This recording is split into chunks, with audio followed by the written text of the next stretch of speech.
Okay, welcome to Lecture 18. I thank you for allowing me to do Lecture 18 this way. If you have questions or things that are not clear, please write them down and we'll go over them at the beginning of next lecture on Tuesday. So getting started, we won't have the review session after class. Maybe I'll try to find some time if anybody there might be some free time for me on Friday to get up on Teams to ask questions. We'll have a Dropbox for assignment 8 and we'll get assignment 9 posted. So this lecture is on YouTube and our next exam will be the 14th and we'll cover what we cover with this lecture. I'm going to move a little bit faster in this opportunity here. I'm not letting, you can always hit pause if you need to. I'm not going to pause to let you write things down. Kind of going to go through, we're not going to have any questions, so I'm going to kind of move through it. It'll probably be less than an hour to do all of it, but you can pause it as you need to. So a reminder, we'll be getting to metabolism probably right before the next exam. So I'm guessing the 12th. And we'll be drawing some pathways and things like that. I'll use black ink for pathways and paths. That'll mostly be the forms I hand you. Red ink for the hormones, green for nutrients, and blue for processes, the metabolic pathways. So if you want to have those colors ready in 2 weeks, that'll be helpful to you. So the slides for what we're going to go through today are in the handout, last handout we gave you, or I will have the slide set just from this or matches this YouTube video.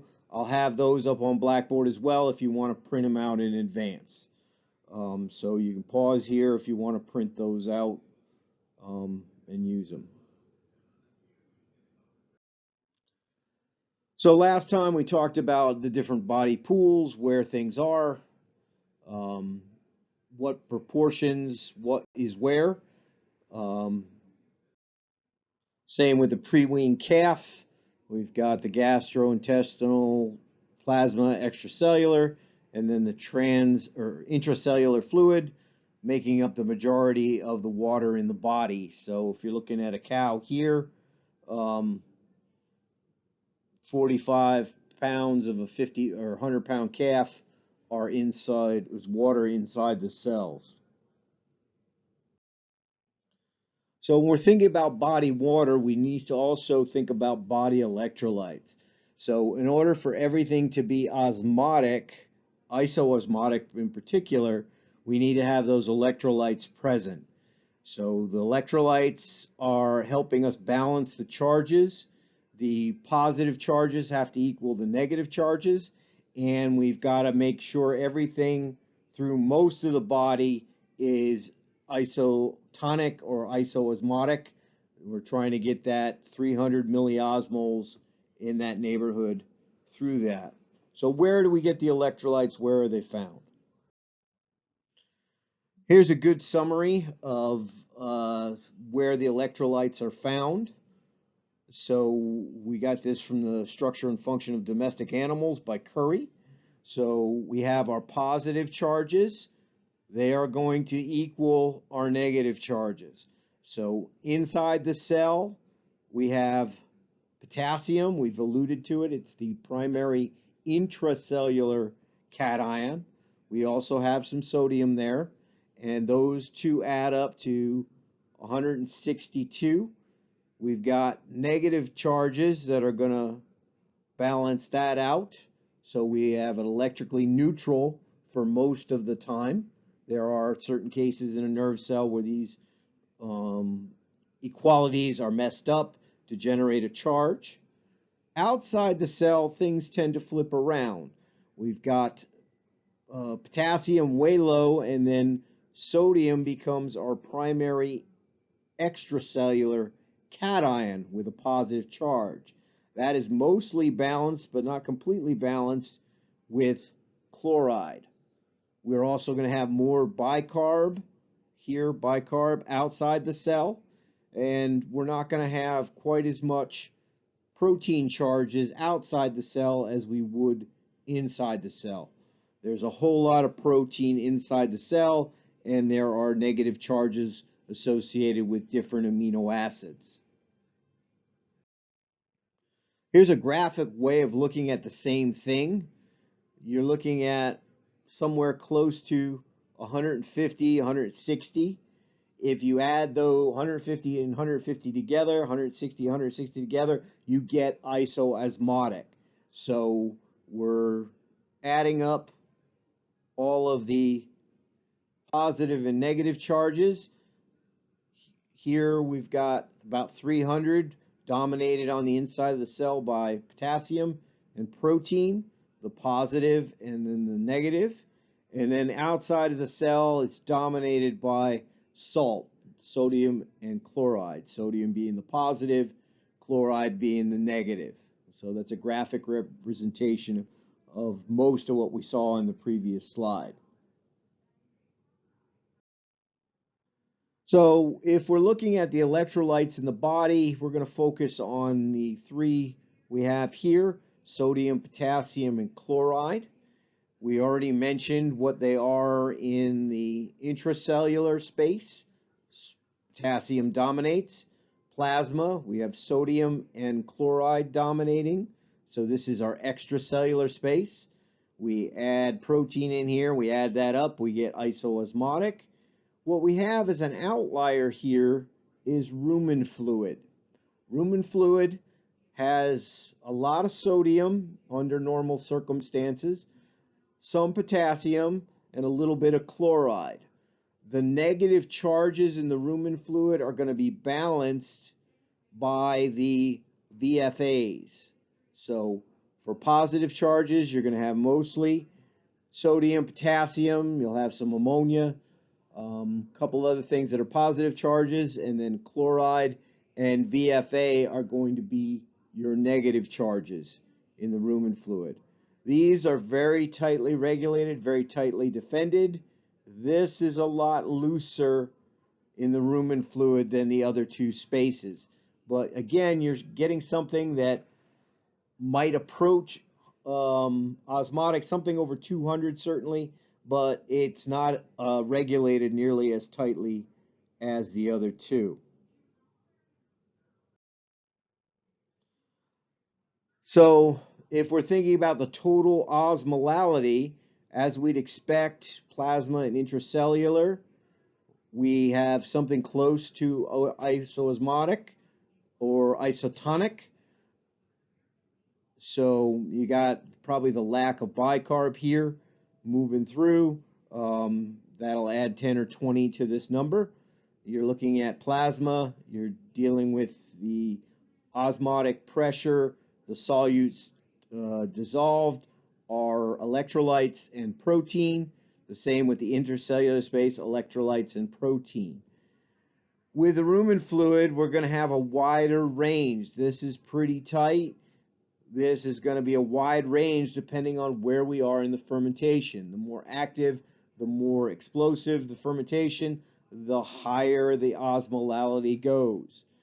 As VFAs are removed, electrolytes are absorbed across the rumen wall, we start to lower that value. Most of the time in a healthy cow, the osmolality will be in the mid 200s. We don't want it this high, and we probably don't want it this low either. And we'll talk about what happens when we get too much, when we get here to acidosis. So if we're looking at our cell, we know that a cell lining the ruminal wall, we know it can absorb electrolytes. So we have a couple different things associated with the ruminal lining. We have the rumen milieu, the luminal side where the fermentation is occurring. We have the lining, and these yellow here represent individual cells they have a tight junction between them to minimize water moving through. And then over here, everything moves to the blood side where it's picked up by the drainage from the rumen and delivered through the portal vein to the liver. So we have sodium can work its way in. It can either be traded with a positive charge or it can move through sodium channels. So this is an active pump, pumping in one, pumping out another. There's energy involved. This is a passive, going down the concentration gradient. We know the inside of a cell has low sodium, so sodium's going to flow from its high to its low.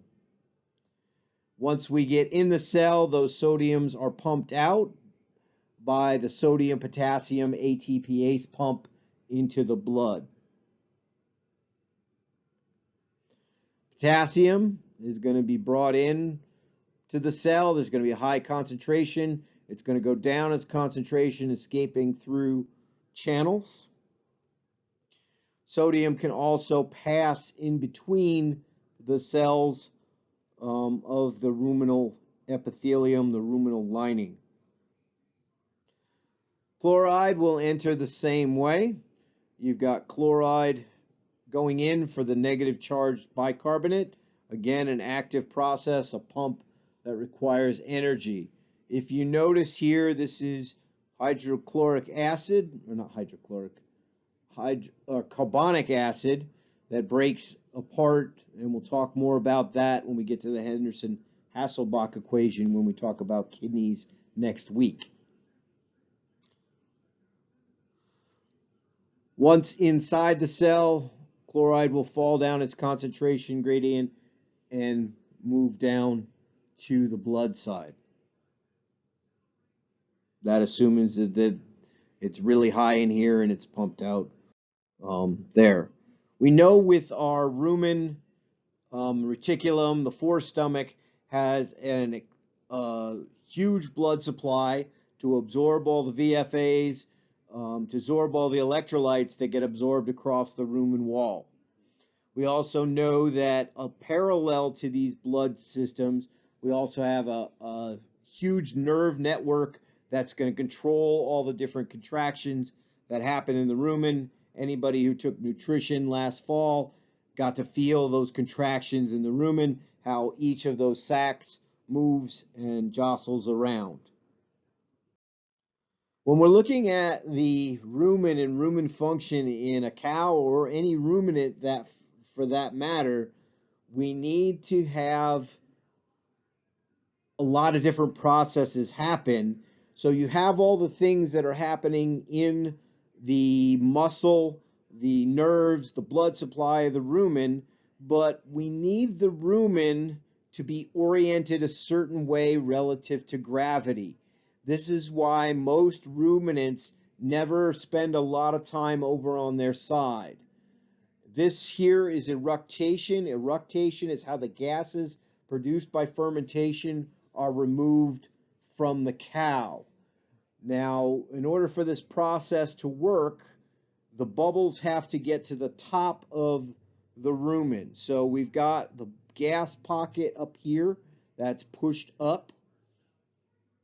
Then through a series of contractions and reflexes, that gas bubble is moved from the top in front of the esophagus and then pushed out. So this series of contractions, these series of things that have to happen are all in one place. If the gas bubble is not here, it will not get eructated. And that happens when a cow is laying on her side. So the gas bubble will be on the side here. When that pattern of reactions happens, that's not going to be pushed forward to get in front of the esophagus. So gravity is important for eructation. The same thing for how the cud works. The chewing of the cud, we expect that gravity, the reflexes are in coordination with gravity. So putting a ruminant in a spaceship with zero gravity would probably kill them pretty quick because they could not have proper rumen function. So that's an important thing to think about when we're taking animals in the space ark. So rumen contractions is a general feel of everything kind of flowing toward the reticulum. So we're looking at the left side of the cow, everything kind of tumbles like in a dryer, and the natural tendency is everything ends up back in the reticulum. That's why we have the collection of hardware down here, that continuous feel, that continuous flow, puts that hardware there and also can push it through the lining. So we need the rumen to be oriented to gravity to work properly. So we've talked about our cheer, water follows solute. But that does not happen in the rumen. The other exception we'll talk about is in the kidney. Water does not follow solute in the rumen, or out of the rumen, as we should say. So rumen is an exception to our cheer. So we're thinking about which way does water want to go in the rumen. We said that the Rumen Osmolality is somewhere around 260, somewhere under normal circumstances. It's somewhere in the middle of that range there. So 260 is a number we might find. If we say that the rest of the body is isotonic or isoosmotic, we'd say somewhere around 290. So the water concentration is higher in the rumen than it is in the body. You can see here we've got a cow surrounding the rumen. The natural tendency of water is to move from a high to a low. It wants to go out.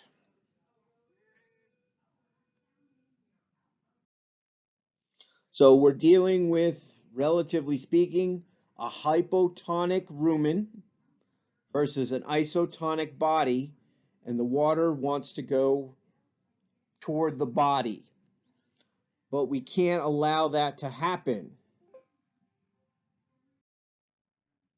If we think about how much water is in the rumen, how much water is in the plasma, if water left the rumen and moved toward the plasma, we get major shifts in our body pool of water, and that would be a problem.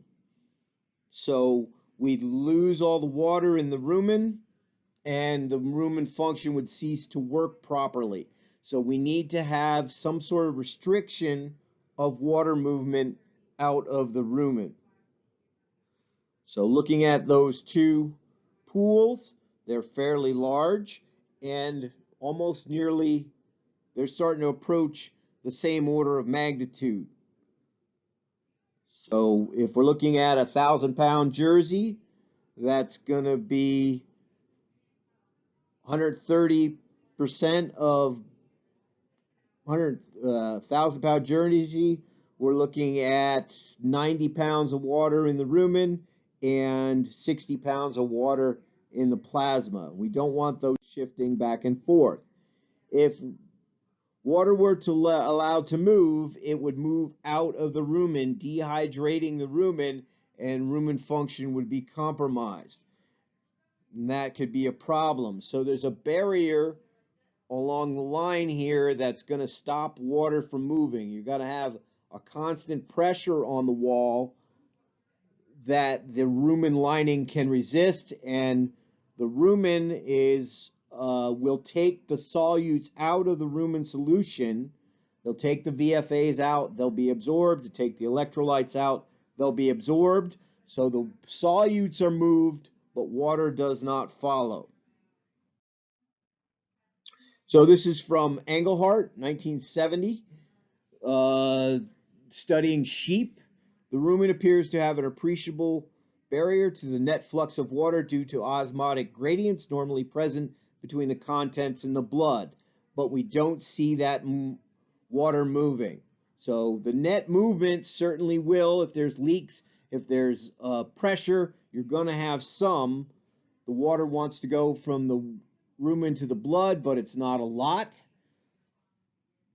So during normal osmotic pressures in a sheep, 260 to 340, we don't expect a lot of water to move back and forth between the two.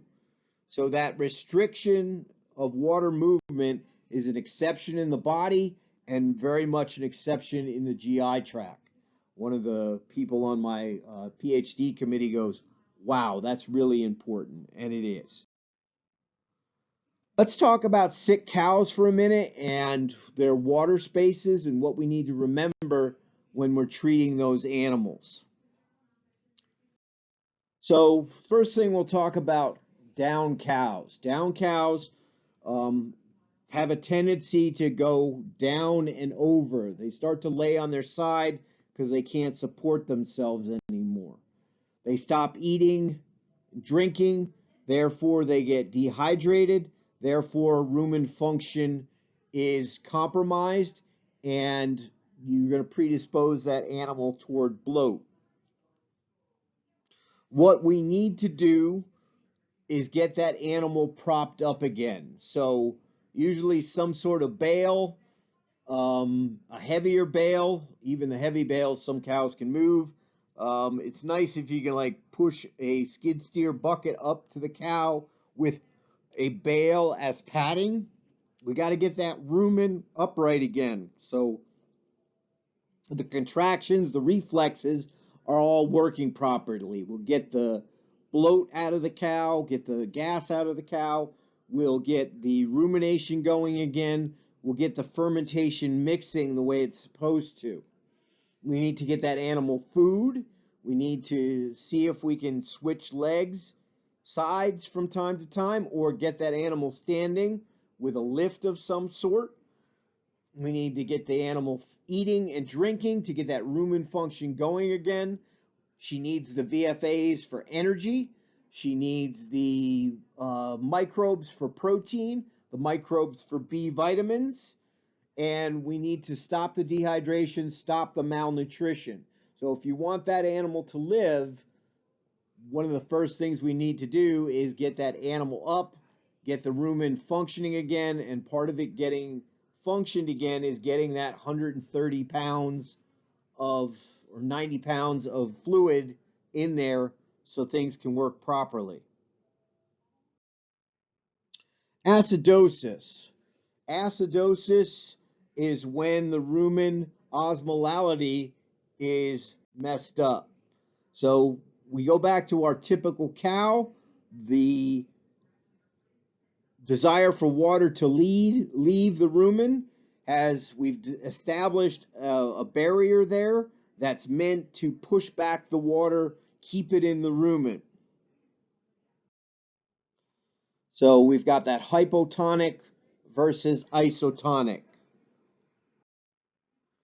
After a very fermentable meal, we're going to get up to 350, 400 milliosmoles. We're going to create a situation that is hypertonic relative to the body. Then, if that happens, the water concentration is now higher outside the rumen than in the rumen. So the direction or desire of water, the direction reverses itself. It wants to go or wants to flow into the rumen. So we're looking at, say, 290 milliosmoles in the body, say 350 in the rumen. The water wants to move in that direction, and the rumen is not designed to prevent that flow. So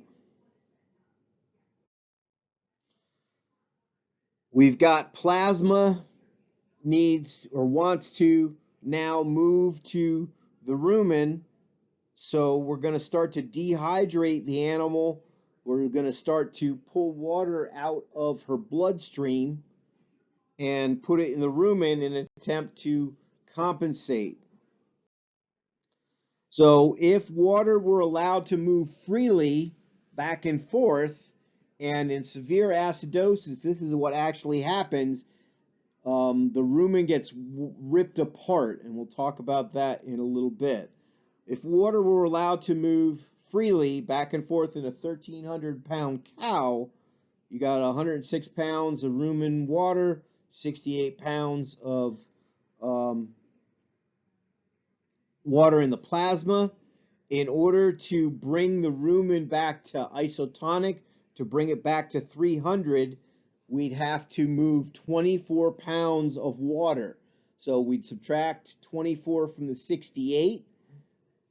That's going to take it down to 44. And then we add that 28 to the 106.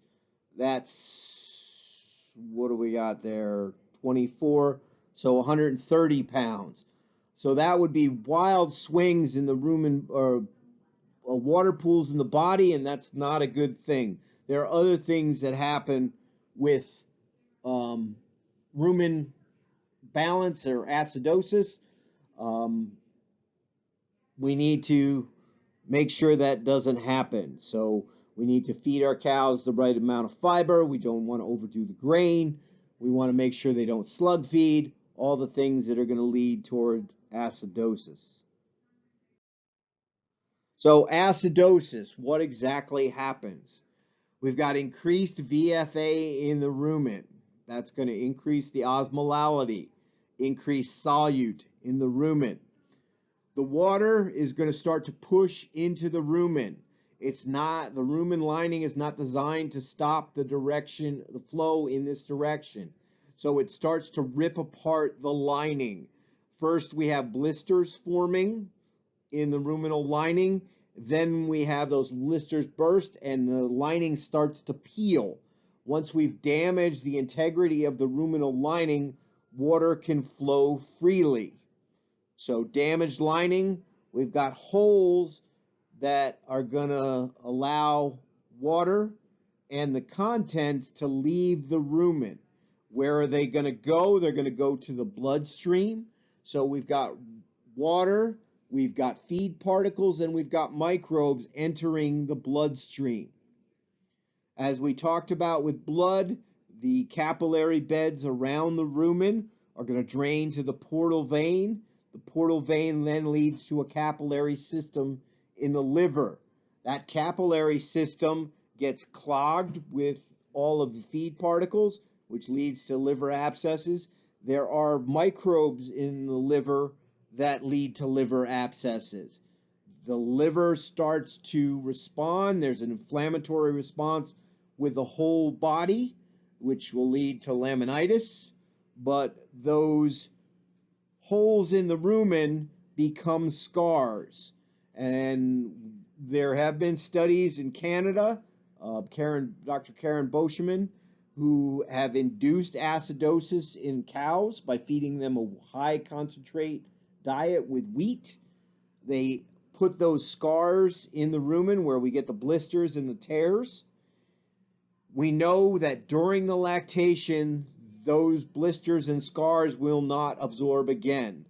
They did not do longitudinal studies to see if the lining would ever heal itself, but we can assume, at least looking at the scars on my hands and where I've had cuts and stuff, those are probably going to be scars for the rest of the animal's life. If it's scar tissue, it can no longer absorb. If it can no longer absorb, we've got less absorptive surface area in the rumen. That less absorption is going to lead to a backup of VFAs and predispose that animal to acidosis again. So that's the problem with acidosis. You're doing damage to the lining of the rumen, the liver, and to the feet that will not be corrected, will not probably be healed in the cow's lifetime.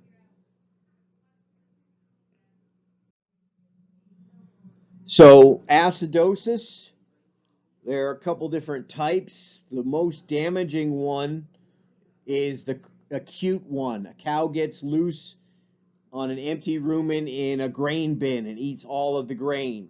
This could be enough to start a fermentation in the rumen that creates such high osmolality that it can draw water from the entire body and basically kill the animal by dehydration.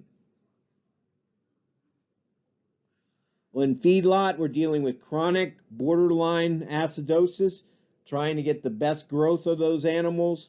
You're trying to get a highly fermentable diet to make them grow as fast as you can. They tend to have or are susceptible to a more chronic mastitis. Clinical versus subclinical. Clinical, we can see the animal panting. She's going to alter her diet to or eating habits to fix things in some way or another. There are outward physical signs of acidosis. The animal doesn't look good. We're seeing milk fat depression, probably lower milk protein, lower milk production, lower intake as she responds to that upset in her stomach. We may have some subclinical where we get acidosis for a couple hours a day. The cow kind of gets through it, but they tend to eat less and produce less as we go through. So acidosis, what are the effects on the cow?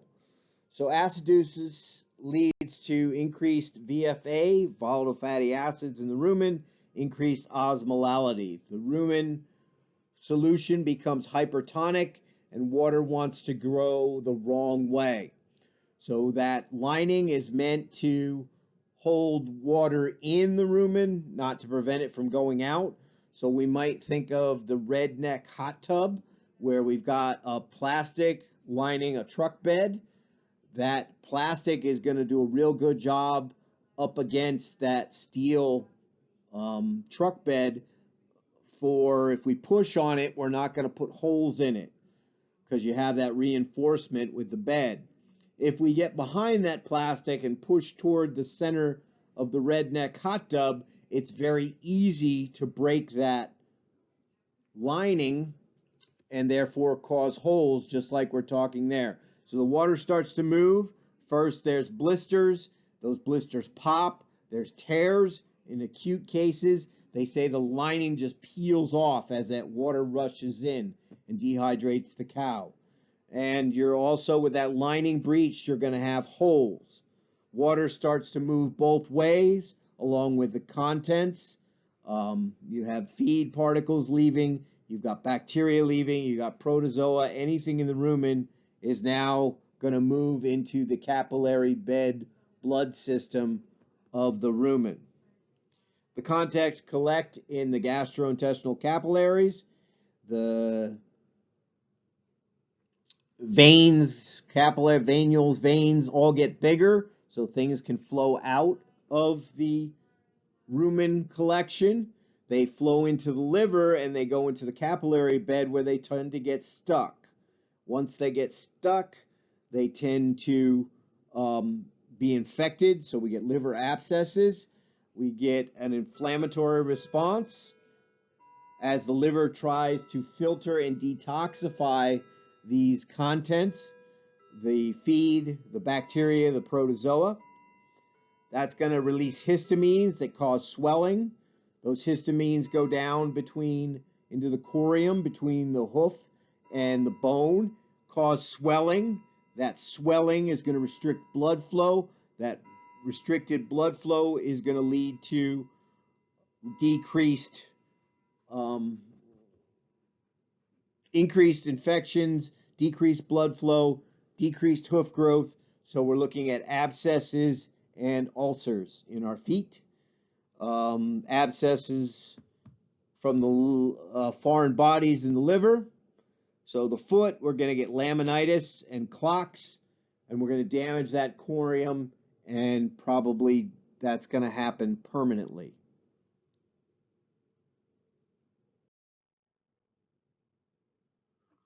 So this is a graphic illustration of that previous slide. What happens? You've got the lumen of the rumen, the contents of the rumen. You've got a breach going through the lining right here. The capillaries are going to collect all that stuff. We go down through the portal vein into the capillaries of the liver. You're going to have the abscesses, the liver response. The histamines are going to be released, possibly bacteria as well. They're going to go out to the capillaries of the body, specifically down to the corium, where we get an inflammation that's going to restrict blood flow, make that feet hurt, and you get those cows looking like they're walking on broken glass, real short steps, not feeling too good. So we get that compromised corium. We're not going to get the growth of the hoof underneath like we should. We're going to have restricted blood flow. Tissue may die, leading to abscesses and incomplete hoof growth that lead to double soles, start and stop of hoof growth, ulcers when you have a dead area in the hoof growth area. So that's how acidosis gets us to bad feet. You're also going to have a swelling up here in the hairline where the hoof walls are grown, and you're going to see a thinner hoof wall. That thinner hoof wall is not as strong and tends to collapse, which means it curls out, and you have those animals with chronic acidosis. They get those curly elf slipper feet. Another thing we might think about while we're talking about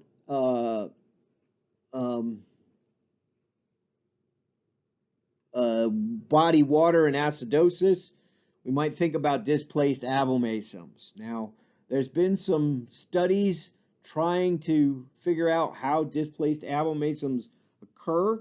We don't have a definitive knowledge. We know it's associated with compromised rumen function. We know it's associated with being off feed.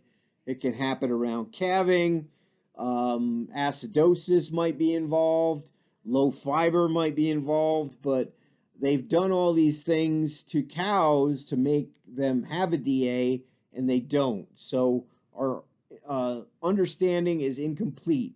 What you have here is my hypothesis on how all this works.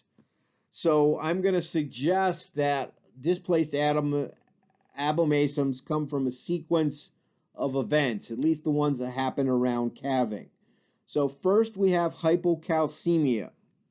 Now we remember our muscle discussion that muscles can't contract when they are low on calcium. And we know the smooth muscle, the muscle around the gut, would be affected first. The uterus would be affected first because those are smooth muscle. You've got that hypocalcemia, the muscle loses tone. It can't contract anymore, so it gets sloppy. Around calving, there's an opportunity there where they don't eat around calving, and then when they do get up, they eat too much, or we mess up their diet in some way, shape, or form to put that animal in an acidotic state. One of the ways that we keep the animal from getting acidosis is her ability to absorb the VFAs. And that is a trained response in the rumen lining, the omasum lining, the reticulum lining.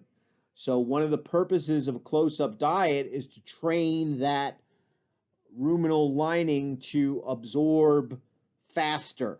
So you have less VFAs produced in a dry cow. The lining gets lazy. We start that close-up diet, which has got those ingredients in there, that it starts to speed up the production of fermentation, production of fatty acids. Those fatty acids can then train the ruminal wall to absorb things faster. So if we don't get that close-up diet, we don't get that ruminal lining trained, VFAs are not going to absorb as fast. If they don't absorb as fast, there's going to get a backup in the rumen, and you're going to predispose that animal to an acidotic state. So if we have hypocalcemia and we have acidosis, what are the consequences? We lack tone. We have too much VFA. We know that the gut is loose and sloppy. We've removed the calf. There's lots of extra space in there. The rumen isn't full. The rumen hasn't filled up the gut cavity to kind of hold that abomasum in place. You've got too much VFA. They're not being absorbed. The omasum is not absorbing as strongly as it could. And we know that VFA get to the abomasum. When they get to the abomasum, they're going to be in opposition to the hydrochloric acid that is added there to drop the pH. The VFAs will act as a buffer and prevent that VFA drop, or that pH drop. We want to drop to pH 2 with the hydrochloric acid of the gut. If the rumen, the reticulum, the omasum can't absorb all of those VFAs, they are going to get to the abomasum and buffer that pH drop so it never fully drops all the way down. So one of the reasons we need that pH drop in a cow is to kill all the microbes. We don't want them growing in the abomasum and the small intestine and, well, large intestine, we want them, but we want them dead so they can be digested and absorbed. We want them killed. If they don't get killed because of too much VFA buffer the pH drop in the abomasum, we have those bacteria continue to live. Those bacteria will continue to ferment. They will produce gas. That production of gas in the abomasum will make it lighter and want to float up. As it floats up, it's going to twist to the left or to the right side of the cow. So those bacteria continue to live. You've got a sloppy abomasum that's not going to tone up and push the gas out in either direction. It's going to fill with air and it's going to flip and twist and float up. That's my theory as to one way displaced abomasums might be called. I've talked about people with this. They said, yeah, that makes a lot of sense, but it is just a theory. So, but if we think about displaced abomasums this way, twisted stomach, we know what we need to do as managers. We need to prevent milk fever. We need to make sure that we don't overwhelm the rumen in early lactation. Hypertonic saline, we're talking about body water. Hypertonic saline is used as a therapy for environmental mastitis, particularly something like E. coli. We put the IV hypertonic saline in one of the veins of the neck. I'll let you go and remember that as one of our required veins. Go look that up. That hypertonic saline goes through the circulation. It goes down that vein to the heart, goes to the lungs, comes back out, goes to the body, goes up to the brain where it senses an increase in sodium. That increase in sodium triggers the animal to drink. If you've ever given a hypertonic saline, a cow will finish a 5-gallon bucket probably within 2-3 minutes after you finished giving that IV. They have a very strong desire to drink. You should have at least 10 gallons there before you put the IV in. We want that animal to drink. Now, what happens with E. coli mastitis is the E. coli invade the udder, the white blood cells come in, they engulf, phagocytize the bacteria, and they rip them apart. When they ripped it apart, there are toxins inside that E. coli that are going to make the animal feel very bad. You're going to have appetite suppression with those toxins. You're going to have a fever response with those toxins. You're going to have depression. Just the animal's not going to feel good. It's not want to drink, not want to eat. What we can do is if we can get the animal to put a whole lot of water through her body, those pieces that get absorbed and move through the body that are making the animal feel bad, if we can get them to the kidney will filter them out. The only way to do that is to get her to drink a lot of water, and that's not something she really wants to do. So we force that with a hypertonic saline IV. That makes her want to drink 5 to 10 gallons. She puts that through her rumen reticulum, it gets absorbed, and a lot of that water kind of overloading the system is going to push a lot of urine out through that animal. That should take most of those toxins away from the animal and out into the urine. So that's what we want. So we can get her back eating as quickly as possible, get her back feeling, reducing that fever as quickly as possible. So we're playing with the electrolyte balance, the water balance, trying to flush water through that animal to get rid of those endotoxins from the white blood cells ripping apart the E. coli and killing them. It's actually the killing of the E. coli that make the animal feel worse. So we'll talk more about that in the kidney lectures. Last thing we'll talk about related to water spaces is diarrhea in calves. So two main causes of diarrhea in our neonatal calves is we can't absorb, so the damage to the epithelial lining of the tissue, we lose form and function, therefore water can't be absorbed, so the water just passes through the animal and is voided out through as diarrhea. The other is that somehow in the gut there is an increase in osmolality. So we transport water from the intestinal cells into the lumen of the gut. So we increase the osmolality in the gut by bacterial toxins or bacterial infection or poor energy nutrition that draws energy, glucose remains in the gut, or protein remains in the gut, and those act osmotically to draw water into the gut, and that creates diarrhea. So usually it's a combination of two when we have an infection of some sort, but water is not being absorbed the way it should, or removed before it gets to the rectum, and we have diarrhea. So we should have that water removed, but if the osmolality stays up, water follows solute and floods the gut and pushes diarrhea out the back of the calf.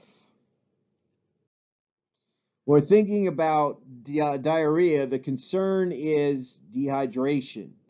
When we're thinking about our calves, they don't have a lot of water reserves. They're small, they're thin, so we need to get that water in, and that needs to balance the water leaving for whatever reason. If we're getting increased water loss because of diarrhea, we have to find a way to get extra water into that calf, usually by an extra water feeding with electrolytes.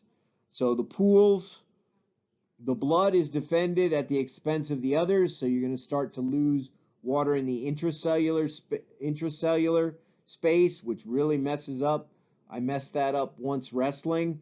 I was puking for like 2 days. So when we get that dehydration happening, bad things happen.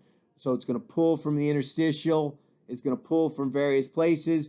We need that blood defended at the expense of all others.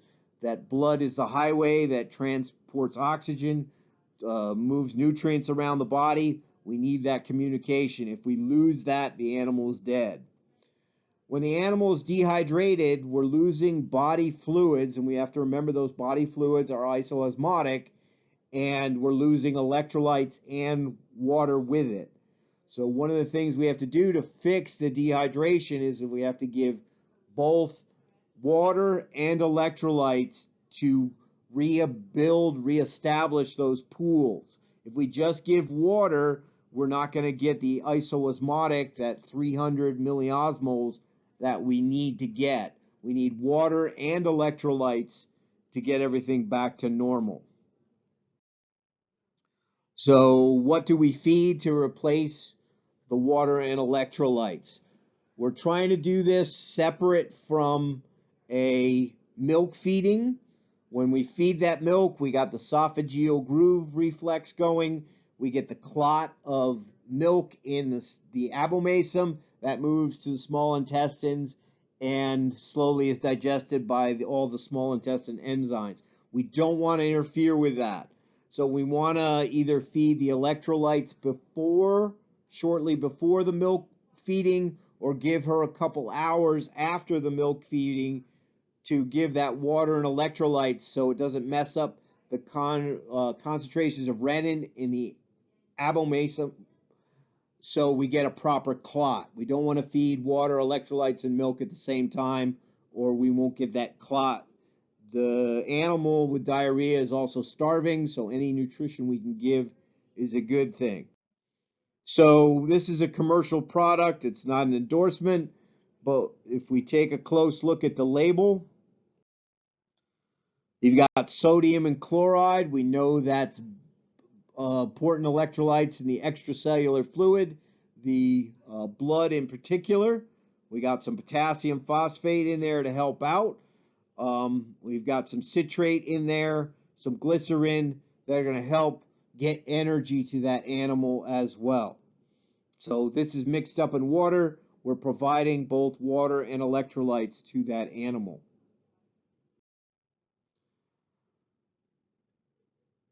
So instructions: 2 quarts of electrolyte twice a day.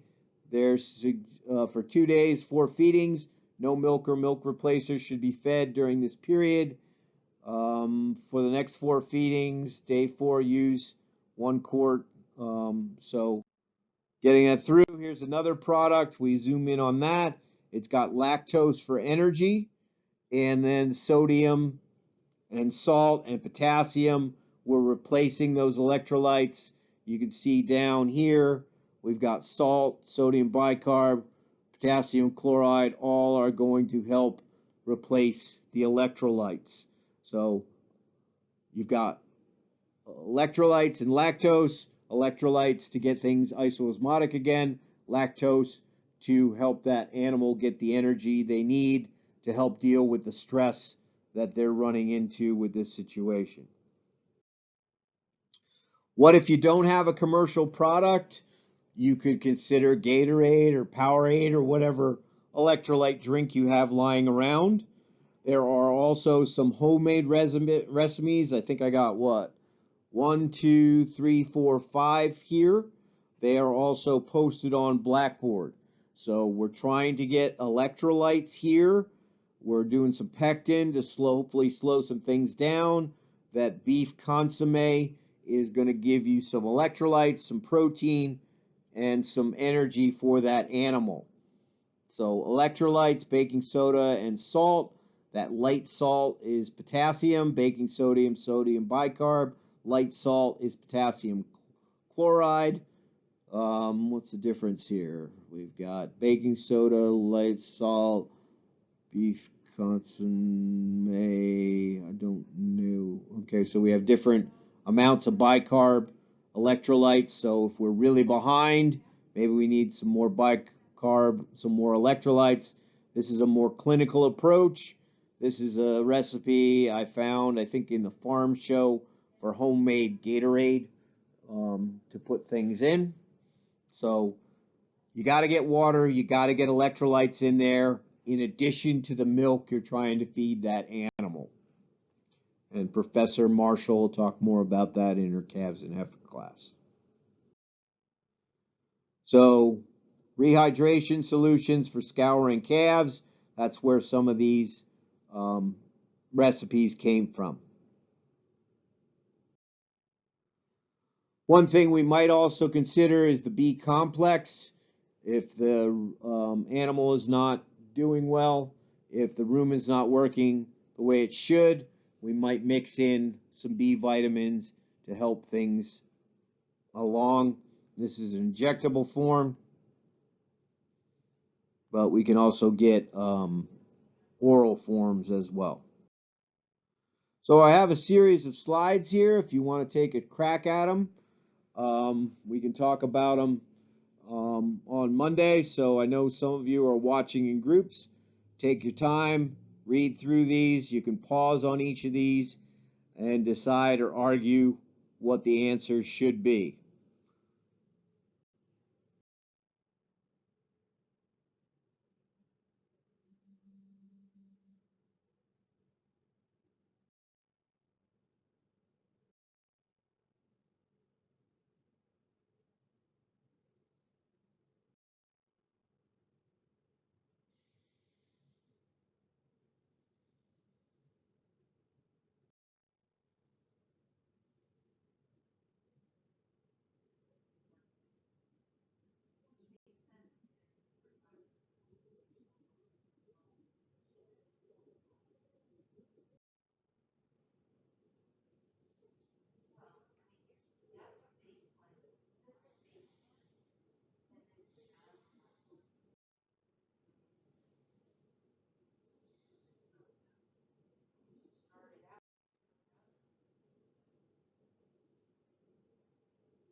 So that's the end of Lecture 18. It is also the end of coverage for Exam 2.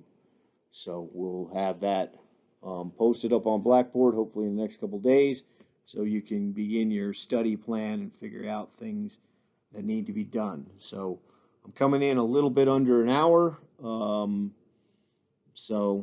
we don't have the question, answer, back and forth discussion. So that's probably about right for the lecture we missed. So thank you again for letting me do it this way. We'll see you on Tuesday.